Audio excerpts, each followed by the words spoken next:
So this video is actually a follow-up to last week's video in regards to adjusting the parking brake after you do the rear brakes.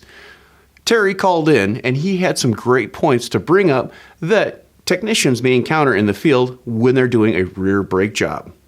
The main thing that Terry wanted me to know was if you're doing rear disc brakes and the parking brake mechanism is inside the caliper itself and you're having to do a great deal of adjustment at the lever inside the vehicle, well, you need to really inspect your job. You need to make sure that everything's seated and adjusted when hydraulic pressure was applied to the brake. If not, it's a sign that something is wrong inside the caliper and something is probably seized. Also, you need to look at the cable and the lever at the back of the caliper to make sure everything is even side to side.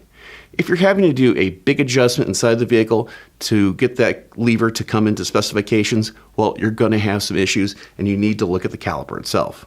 The other thing that we talked about are drum and hat rotors and making sure that everything is adjusted properly at the wheel first before you start adjusting the brake cables on the vehicle. When you're replacing the rotor, you are essentially decreasing the diameter of the drum and you're going to need to adjust the shoe. Look at the specifications from the manufacturer on how many clicks you need to come back and their procedure to do it properly.